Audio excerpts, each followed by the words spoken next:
See, the thing about me is, yes, I am a manifestation coach, but I am big on evidence.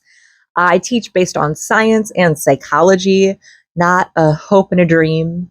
So when I go into a manifestation process, I want proof, not anecdotal proof of, oh, this worked for me, so it'll work for you.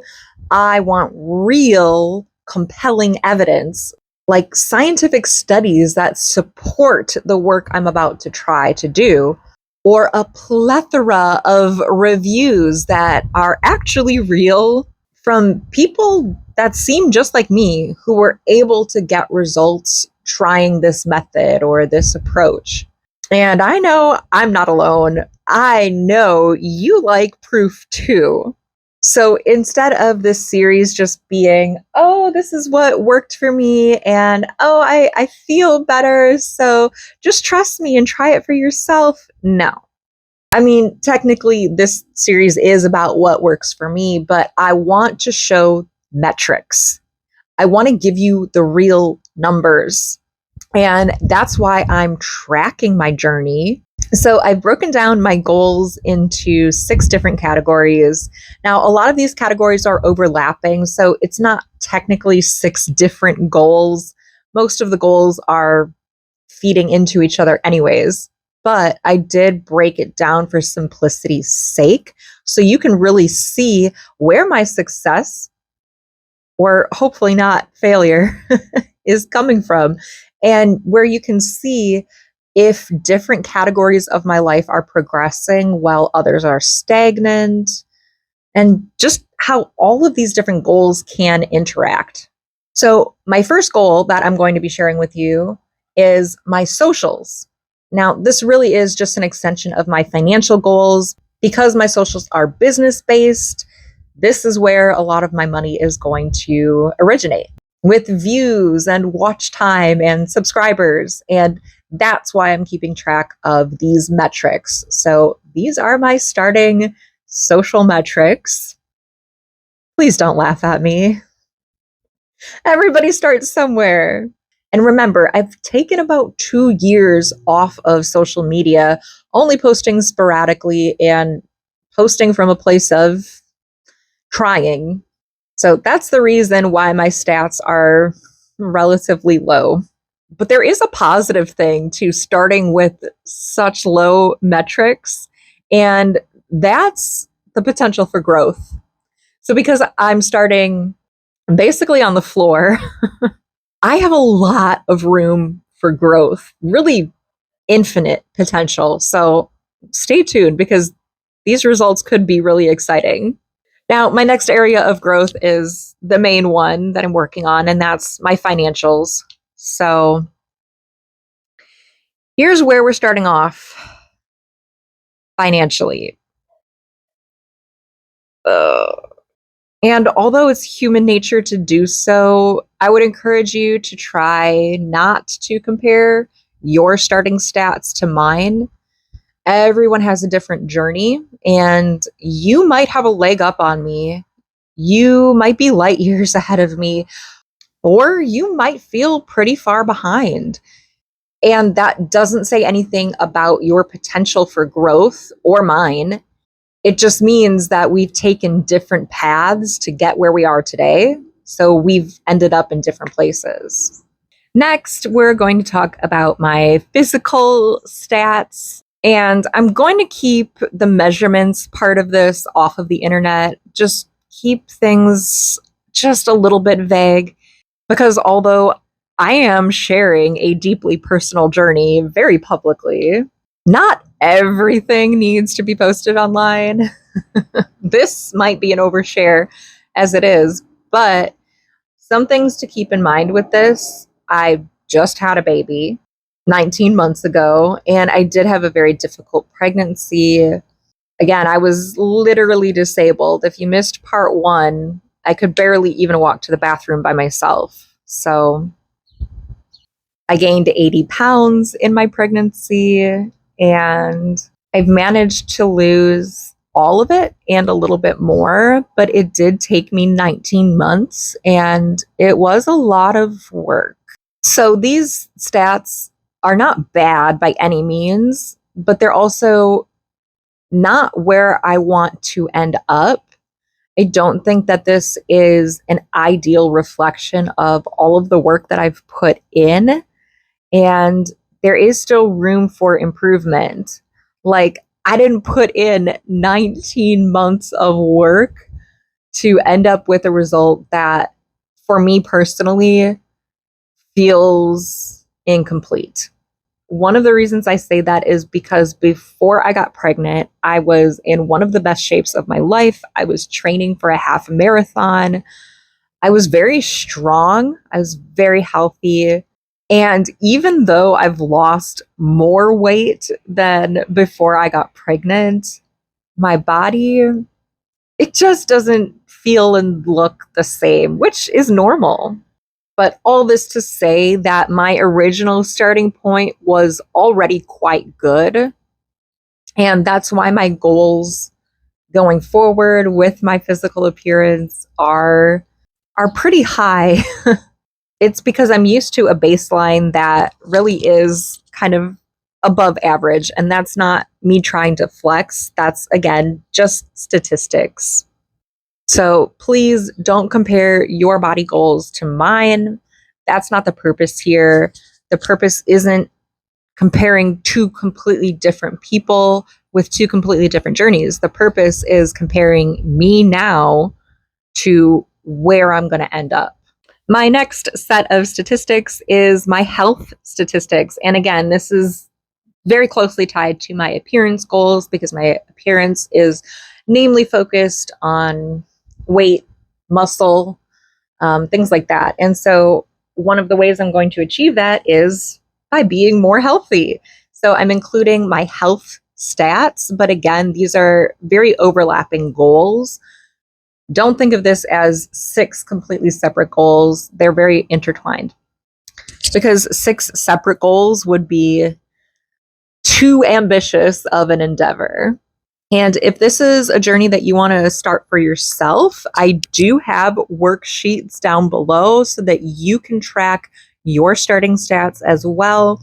I'm also going to walk you through a little bit of the process of how you can achieve some of those goals, and then you can track your stats along the way, right along with me. So those worksheets are going to be linked below. And I really recommend only starting with a maximum of 3 goals. And I would really say that what I'm doing for myself is 3 goals. I'm focusing on wealth, health, and relationship, mostly to self.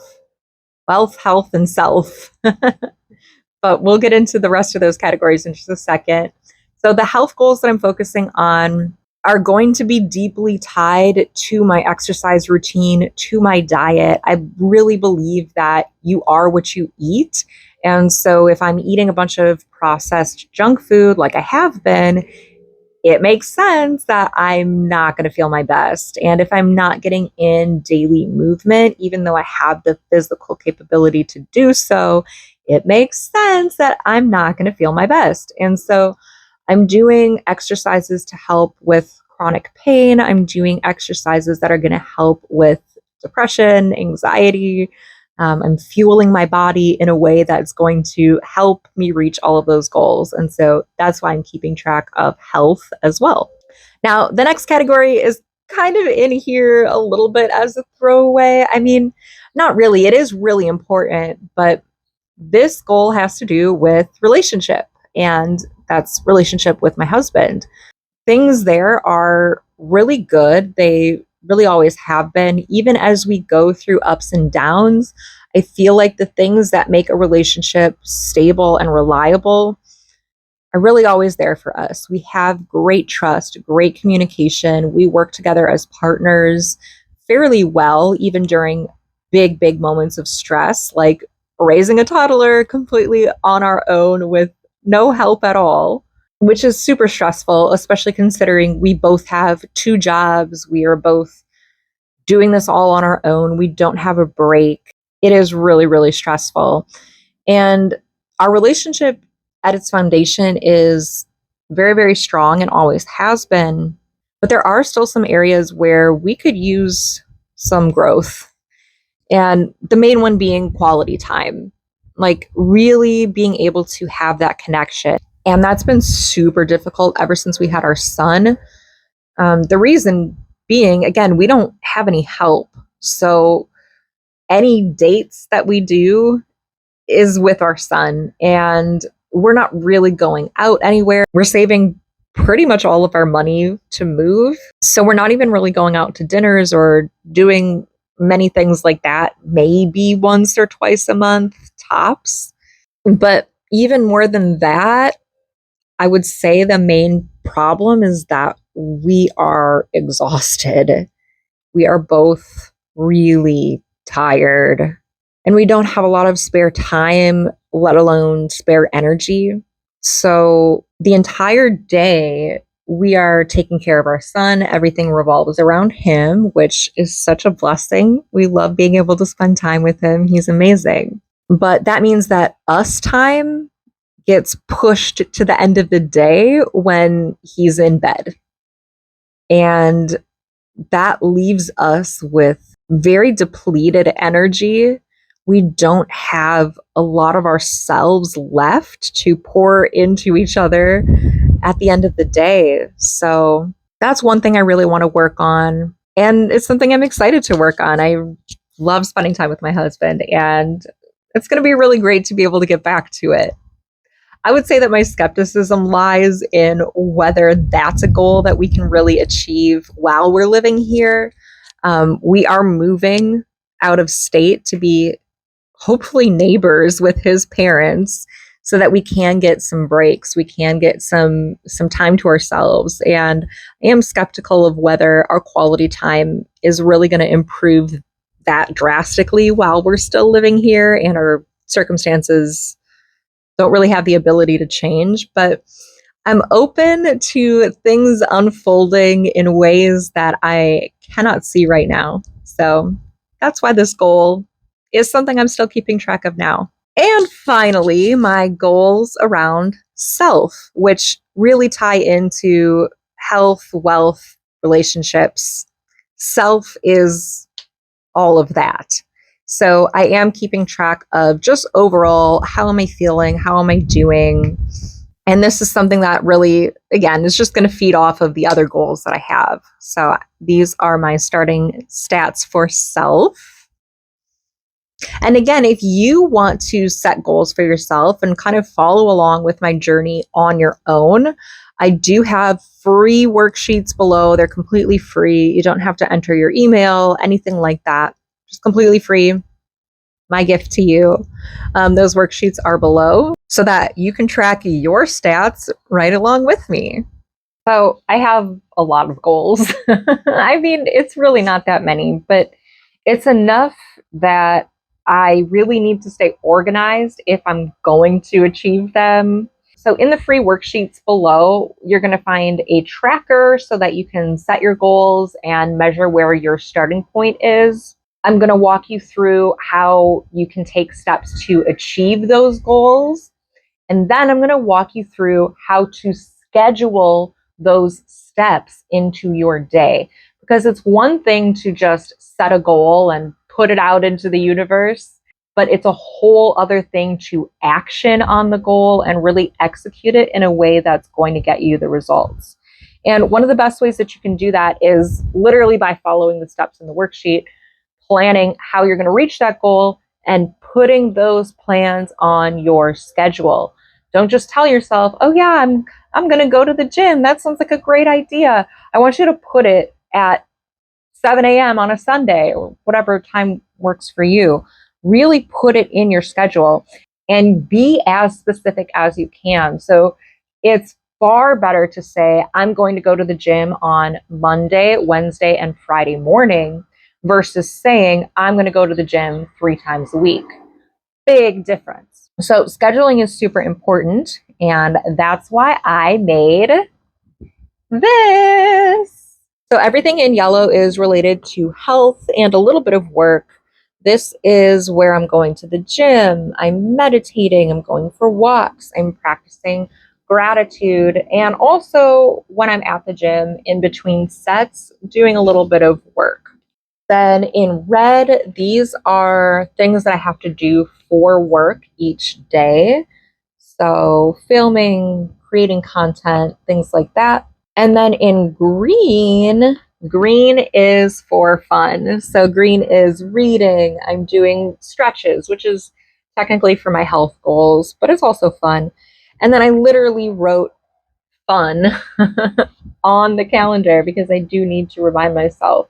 I also have things like going for dates, so quality time, working on the relationship, and then doing some sort of a spa activity. Maybe it's a little at home facial, little micro needling, little at home massage, hair treatment. There's all types of things that I've accumulated through the years that I can kind of create a little at home spa day for myself.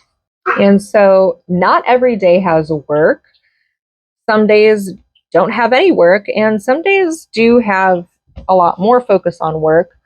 But one thing that you'll notice is that there is fun every single day. So again, the green is for fun. I have fun on my schedule every single day, fun and relaxation, because that really is so, so important to have that balance. And then as far as work goes, I feel like I've made it relatively balanced. In the past, it would be red, red, red, red, red, red, red every single day. And I would really overbook my calendar and overwork myself. And that leads to burnout and nothing getting done. So I've given myself some breaks. I would say my work will take me maybe 1 to 3 or 4 hours a day at most. And I've been keeping up with this schedule about half of the time, going for walks in the morning. But to be honest, I haven't been sleeping very well, so I have skipped a few. And I'd say spa day is the hardest thing for me to keep up with because it just doesn't feel as productive. But I have done it a couple times, and I've been keeping up with my meditations as well. I'm so happy. So, one of the things that I'm doing on this journey to come back to my best self is therapy. So, I decided to start therapy. Now, I have done a lot of therapy over the years. Over the past like 20 years, I've done like every modality of therapy that I've known about. I've done EMDR, I've done talk therapy, I've done CBT therapy to death. And I really wanted to try something new. So I had heard about this other type of therapy that is specifically for OCD. Now, I've never been diagnosed with OCD, but I kind of suspect that that's what I have. I don't know. I heard another creator talking about it and like what her experience was. Nicole Raffi, I think is how you say her name. She's a really big advocate for OCD, getting help with OCD and stuff like that. And I love her. What is her series called? Like the Internet Girl series? I don't know. But if you don't know her, Nicole Raffi, she's super entertaining to watch. Anyways, she described her OCD symptoms, and I was like, Nicole, are you talking about me? Like, are we the same? It sounded just like me. And she said that traditional therapy, traditional talk therapy, they have you really dig into your problems and like kind of get deeper into them, which would unintentionally make you identify with those problems even more if you're really getting into them. And I think that there's definitely some cases where that can be really helpful, where you do need to talk through your issues, especially with like traumas and things like that. I actually do think that it can be really helpful. And sometimes you have to get a little bit deeper into those problems in order to get out of them. So I do think there's a time and place for that. But she was saying that with OCD, the problem isn't that you don't understand the problem. The problem isn't that you haven't thought about the problem or that you're running away from it. In fact, it's the exact opposite. It's that you are fixated on the problem and that you have these compulsive behaviors that you're doing because of the problem, because you can't stop thinking about it. And so she was talking about how like therapy for OCD actually helps you to stop obsessing about it, stop thinking about it, stop digging into the problem, and just kind of let it be.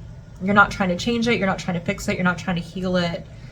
You're having like a more neutral stance to it, but you're not being as reactive to the compulsive thoughts, and you're not having the compulsive behaviors when they come up. Or at least that's how I understood it. Maybe I'm not describing it perfectly, but that sounded really intriguing to me, because that's kind of how I want to go about manifesting my comeback. I've dug into the problems a lot. And I'm not saying that I know absolutely everything about the problems that I'm having, but I know a lot. And I don't think that thinking about the problems all day long and doing things like robotic affirming and trying to change my thoughts all day long, like, I don't think that that's helpful, at least for me. That to me just makes me identify more with the problem. And I'm like, oh, I have this problem, and oh, I'm being someone who's trying to fix this problem, and the problem, and I'm so fixated on the problem. And so a therapy that allows me to just put that down, stop examining it, stop trying to fix it, just let it be. I really think that that sounds super helpful. And that it would help me stop identifying with, I have a problem, I'm trying to fix a problem. I really want that. Anyways, I started trying this new therapy, and I just met my new therapist, and we have the same name, and she seems really nice, and I really like her.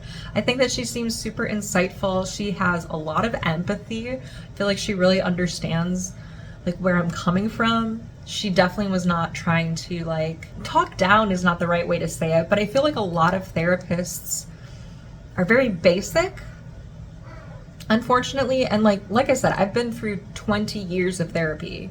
All right, I've heard damn near everything that there is to hear. I don't need to hear more of the same stuff again and again. And she was very receptive to that. And I feel like she kind of like touched on it, and she's like, okay, this is your understanding of this, right? And I'm like, yep. She's like, okay, we can move on.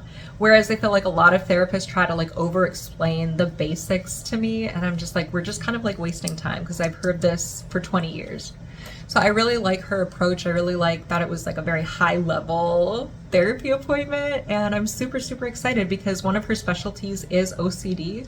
And although, you know, she can't diagnose after just one session, I kind of get the feeling that she kind of gets the feeling that I might have OCD, and I think that would be really helpful and enlightening to like have a diagnosis and be able to have the right therapeutic approach and have like some more different tools that I can really use and that will really help me. So I'm feeling really, really encouraged.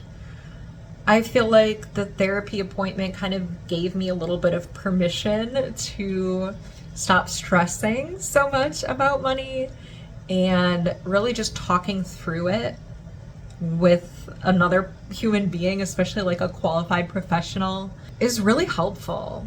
I think it was really, really helpful to like hear myself say some of what I've been thinking out loud, which this Comeback Diaries series is also very helpful in that aspect as well. And I also came to this realization a few days ago. I was scrolling through old baby pictures and photos of my son and just realizing like how fast kids grow up. It is crazy. He's 19 months old and he has had like 17 transformations where he's a completely different person.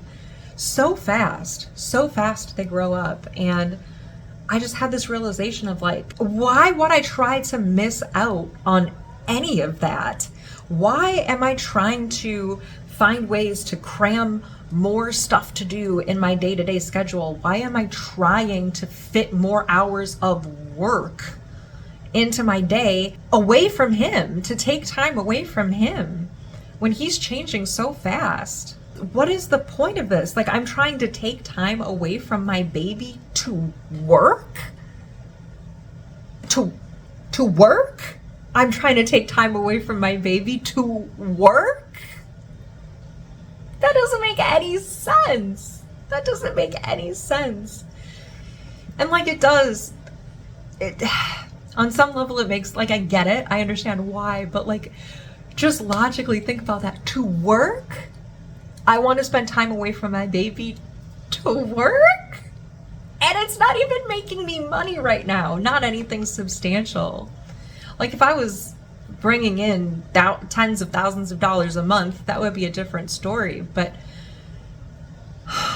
that just hit me really, really hard of like, why am I trying so hard to fit more work into my schedule? And she brought up a really good point. She was like, things from your childhood, blah, blah, blah, blah, blah. But that actually does make sense, because I grew up in a really abusive home. My dad was like a really unsafe person. And I would talk to my mom about it of like, why don't we leave? Why are we still here? We should go. And she's like, I really want to, but we can't afford it.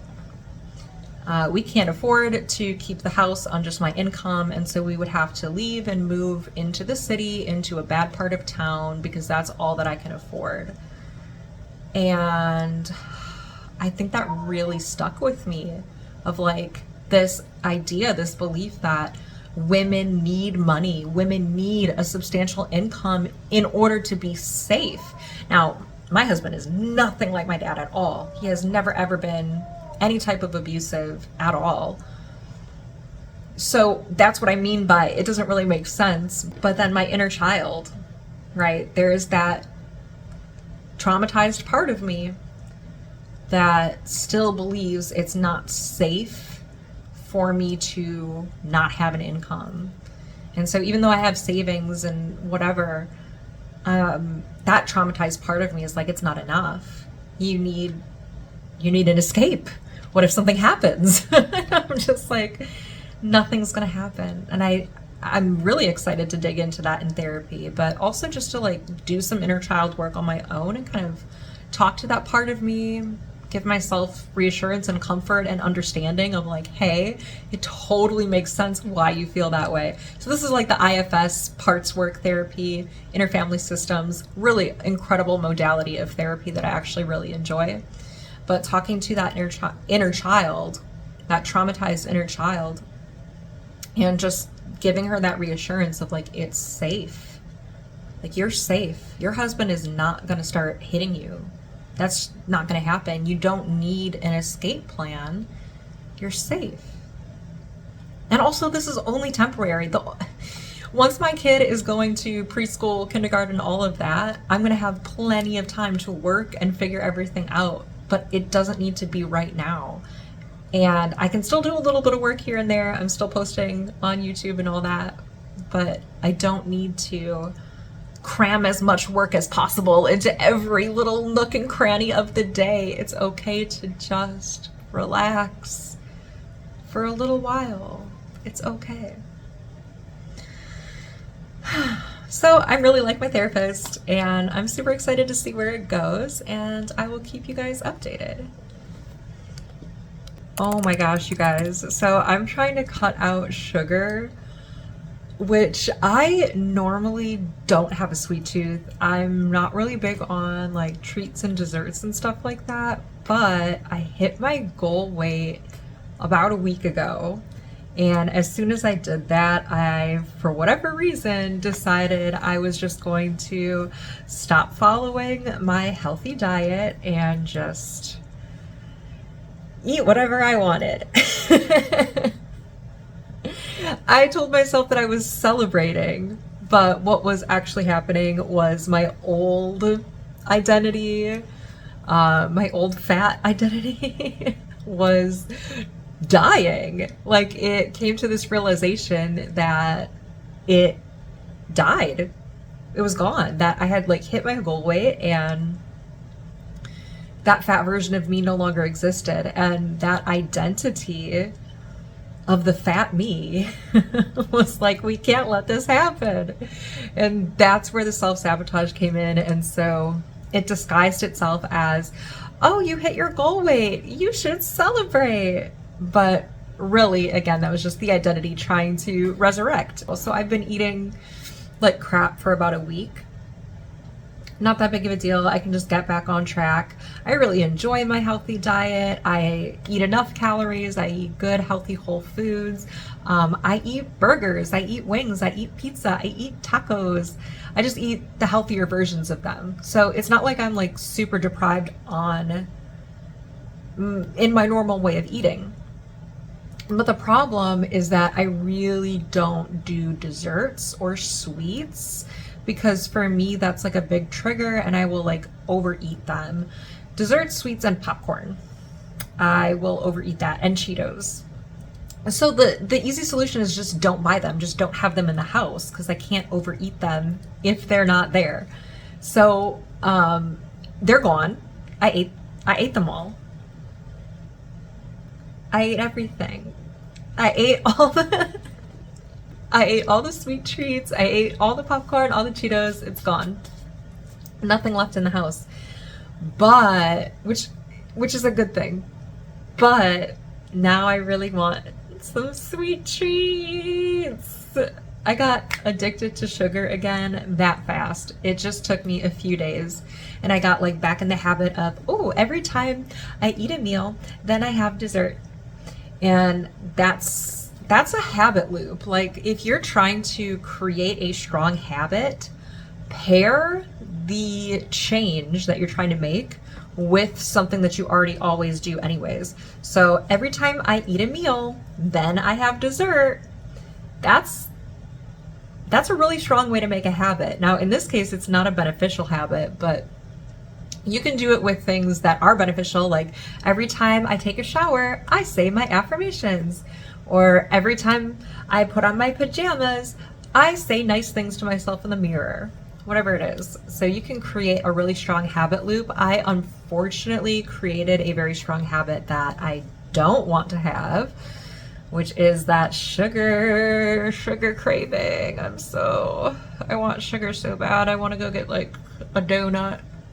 I want to go get a donut so bad. So I live near Austin, Texas, and there's this place called Gordo's. They do specialty donuts. Oh my freaking God, you guys. They do like these like crispy fried donuts with like fruit jam and cream cheese. And then they do like donuts that have little crunchies on them. They do donuts that have bacon and maple syrup. Like, I want to get one so freaking bad. But what is that going to do for me? What is that going to do for me except push me farther away from my goal, making it take even longer to get back when I worked so hard to get there in the first place? Like, my son is 19 months old. It has taken me 19 months to reach my goal weight. I do not need to push farther away from that goal. So no, I'm not going to go get a freaking donut, even though I really want to. But wow, it's crazy how fast that sugar addiction kicked back in. Like, it literally only took a few days and installing that new habit. So imagine how quickly you can install a new habit that is actually good for you.